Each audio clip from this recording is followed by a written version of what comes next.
Genotif F1, F2. homozigot, Monohibrid atau monohibrida. heterozigot. Dihibrid atau dihibrida. Assalamualaikum warahmatullahi wabarakatuh. Anak-anakku semuanya, berjumpa kembali dalam video pembelajaran tentang pewarisan sifat.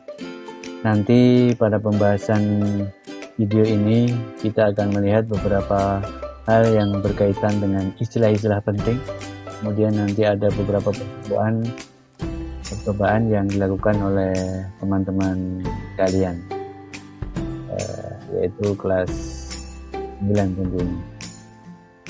Istilah-istilah penting di dalam pewarisan sifat yang akan kita pelajari. Yang pertama adalah tentang konsep atau istilah parental. Singkat P artinya induk atau orang tua. Kemudian yang berikutnya filial atau simbolnya F artinya keturunan. Keturunan yang pertama F1 yang kita sebut sebagai anak. Sementara keturunan yang kedua yaitu F2 yang kita sebut sebagai cucu. Istilah yang ketiga, genotip adalah sifat-sifat menurun yang tidak nampak dari luar, disimbolkan dengan pasangan huruf. Contohnya A besar, A besar, A besar, A kecil, A kecil, A kecil, A besar, A besar, B besar, B besar, dan A besar, A kecil, B besar, B besar. Yang keempat, fenotip. Fenotip adalah sifat menurun yang tampak dari luar. Contohnya kalau di dalam tanaman atau buah-buahan, buahnya itu besar, buahnya itu kecil, rasanya manis, rasanya asam, batangnya tinggi, dan lain-lain. Berikutnya, istilah gamet adalah sel kelamin dan berasal dari genotip. Contohnya, genotip dari A besar, A kecil, gametnya adalah A besar dan A kecil. Berikutnya lagi, yaitu sifat yang keenam atau istilah yang keenam, yaitu sifat dominan. Adalah sifat-sifat gen yang selalu nampak atau muncul, disimbolkan dengan huruf besar. Contohnya A besar, A besar, B besar, B besar, dan C besar, C besar. Yang ketujuh, sifat resesif adalah sifat-sifat gen yang tidak selalu nampak, baru muncul apabila bersama-sama gen resesif lainnya, disimbolkan dengan huruf kecil. Contohnya adalah A kecil, A kecil, B kecil, B kecil, dan C kecil, C kecil. Yang berikutnya lagi, yang ke-8, yaitu sifat intermediate adalah sifat keturunan yang mempunyai ciri perpaduan antara kedua induknya. Jadi nanti yang akan muncul di dalam intermediate itu adalah sifat dari kedua induknya. Yang berikutnya lagi, homozigot adalah pasangan gen yang sifatnya sama. Contohnya A besar, A besar, A kecil, A kecil, B besar, B besar, B kecil, B kecil, C besar, C besar, dan C kecil, C kecil. Yang ke-10, heterozigot adalah pasangan gen yang tidak sama.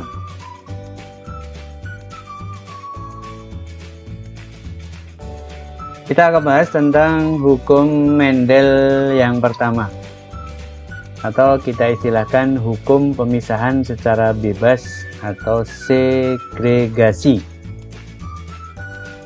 Bagaimana bunyinya? Bunyinya bahwa pada pembentukan gamet, dua gen yang berpasangan akan dipisahkan ke dalam dua sel atau gamet secara bebas. Hukum yang pertama.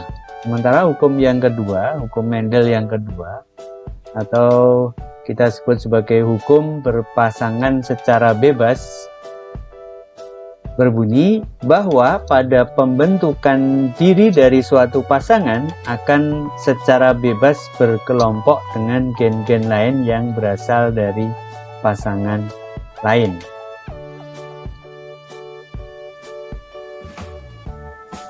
Anak-anakku, marilah kita bersama-sama menyaksikan sebuah percobaan yang dilakukan oleh teman-teman kalian tentang pewarisan sifat dengan konsep yang mungkin disebutkan oleh teman-teman kalian nanti. Kita akan belajar tentang pewarisan sifat. Membuktikan rasio fenotip dan rasio genotip pada persilangan monohibrid. Bahan dan alat yang dipergunakan cukup sederhana, yaitu sedotan 2 warna, gunting, piring, dan meja. Pewarisan sifat yang kita pelajari ada 2, pewarisan sifat monohibrid dan pewarisan sifat dihibrid. Pewarisan sifat monohibrid dibagi menjadi 2, yaitu pewarisan sifat monohibrid dominan dan pewarisan sifat intermediate. Kita akan mempelajari pewarisan sifat monohibrid dominan. Kita akan memanfaatkan media yang ada di sekitar kita. Ambil 2 warna, merah dan kuning. Merah kita anggap sebagai dominan dan kuning sebagai resesi. Buat potongan kecil dari sedotan tersebut dengan ukuran kira-kira 3 cm dengan jumlah 16 atau kelipatannya untuk masing-masing warna. Tempatkan potongan sedotan tadi ke 2 buah piring untuk masing-masing warna. Jadikan warna terpisah ya. Dengan mata tertutup, ambil satu persatu dari masing-masing sedotan di piring dan satukan keduanya.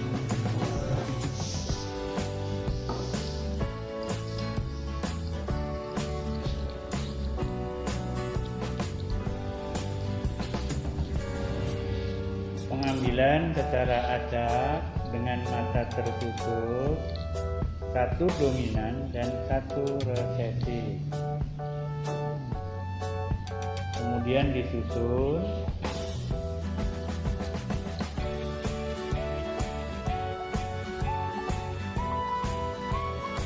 Ingat, mata harus ditutup ya, jadi tidak ada melihat mana yang dominan dan mana yang resesi.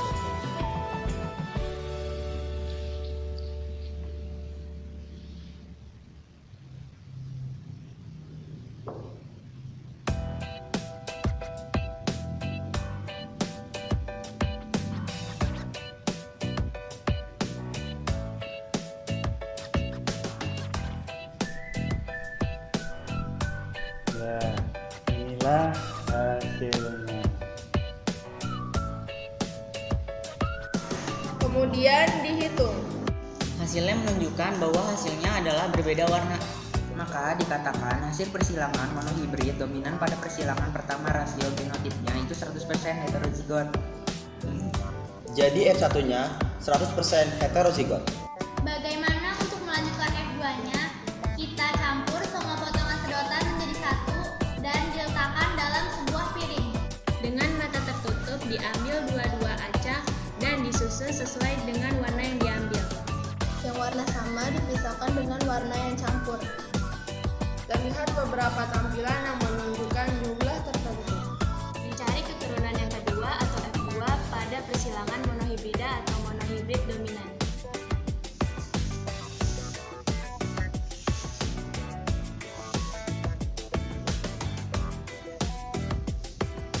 Seperti percobaan pertama, merah dominan, kuning resesi.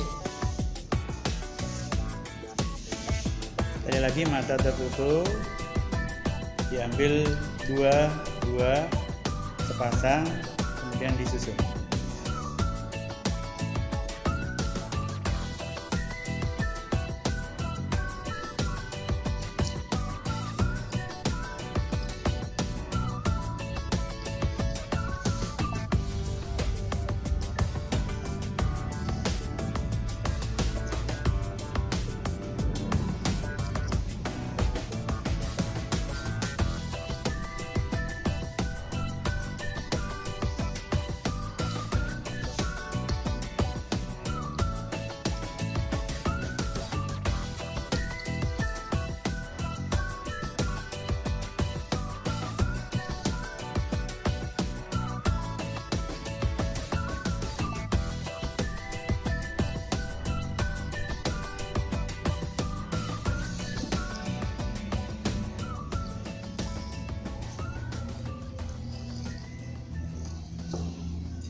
Ya, sudah selesai. Kita lihat hasilnya. Jadi hasil akhir 4 dominan homozigot, 4 resesif homozigot, 8 heterozigot.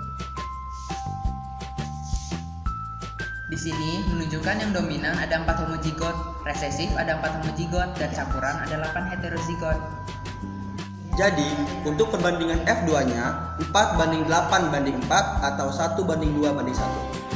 Wow, menarik sekali. Aku jadi paham sekarang. Anak-anakku sekalian, seperti apa yang sudah dilakukan oleh teman-teman kalian tentang percobaan sederhana dengan menggunakan sedotan, kita akan memberikan penjelasan hal-hal yang berkaitan dengan percobaan tadi, yaitu tentang persilangan monohibrida yang dominan. Apa itu? Persilangan dua individu sejenis dengan satu sifat beda. Contohnya, persilangan antara kacang ercis berbunga merah dominan M besar dengan kacang ercis berwarna putih resesif M kecil dapat dibuat bagan sebagai berikut. Ini sebagai contoh persilangan monohibrida. P1-nya atau parentalnya atau orang tuanya adalah M besar disilangkan dengan M kecil. Fenotipnya yang M besar tadi adalah merah, yang M kecil ini adalah putih, hingga merah disilangkan dengan putih. Gametnya yang M besar adalah M, yang M kecil adalah M kecil, sehingga menghasilkan filial 1 atau F1, anak yang pertama itu M besar M kecil. Dengan fenotip, karena ini adalah dominan, maka yang diambil hanya yang besar saja, yaitu merah.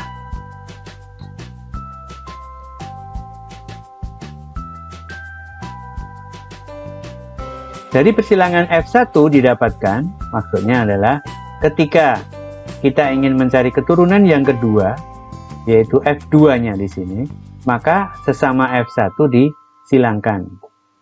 Sehingga kita sebut sebagai P2 atau parental yang kedua, atau orang tua yang kedua, atau induk yang kedua. Yang mana gametnya adalah M besar M kecil disilangkan dengan M besar M kecil. Sehingga dari kedua induknya yang M besar M kecil itu fenotipnya adalah merah karena dominan, kemudian merah karena dominan, sehingga merah disilangkan dengan merah. Tapi dengan catatan merah ini mempunyai gamet yang heterozigot karena mempunyai yang berbeda, ya. Gametnya karena di situ mempunyai fenotip merah dan parental yang berbeda, heterozigot, maka gametnya adalah M besar M kecil. Yang di sini demikian M besar M kecil.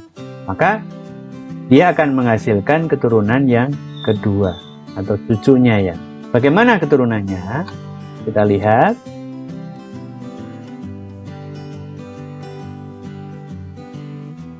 Nah, ini ketika M besar M kecil disilangkan dengan M besar M kecil, kita anggap ini sebagai induk betina dan induk jantan, maka akan menghasilkan M besar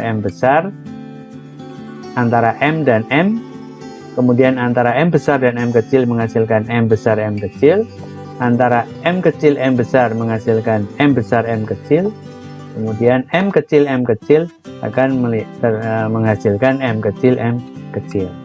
Di sini M besar mempunyai fenotip merah, yang M besar M kecil merah karena dominan ya. M besar M kecil merah. Kemudian di situ M kecil putih.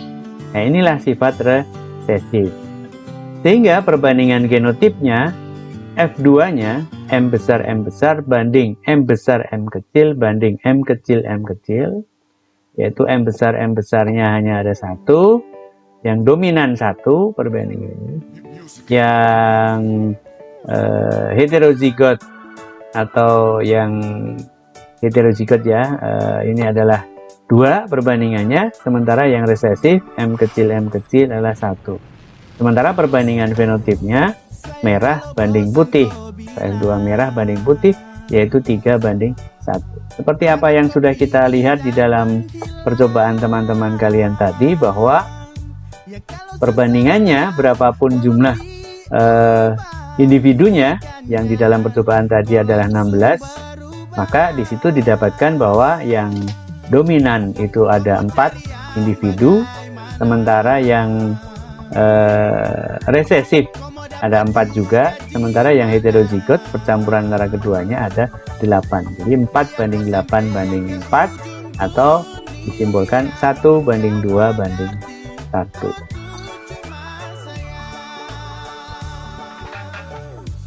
Untuk tugas anak-anakku yang sudah melihat tayangan video, silahkan dikerjakan di kertas, kemudian ditulis soalnya terlebih dahulu seperti ini. Tanaman kapri atau ericis berbatang tinggi, T besar disilangkan dengan tanaman ericis berbatang pendek, T kecil di mana batang tinggi bersifat dominan. Tentukan A. F1 dan fenotipnya. Yang B. F2 hasil persilangan sesama F1. Kemudian dan C. Perbandingan genotip dan fenotipnya. Dan anak-anakku, bagaimana mengerjakannya? Mengerjakannya seperti ini. Dari sini dituliskan, tadi kalau di dalam contoh ini gametnya adalah M besar. Di dalam soal T besar. Yang M kecil juga demikian, T kecil. Jadi silahkan anak-anakku mengganti M besar ini menjadi T besar dan T kecil dengan fenotip tinggi dan rendah tadi, tinggi dan pendek atau rendah. Gametnya demikian. Jadi ini dituliskan dengan diganti gametnya sampai di sini juga, sampai pada tabelnya, sehingga mendapatkan perbandingan fenotip seperti. Nantikan video berikutnya. Oke, terima kasih anak-anakku semuanya yang sudah melakukan percobaan. Silakan pulang hati-hati dan selamat sampai tujuan.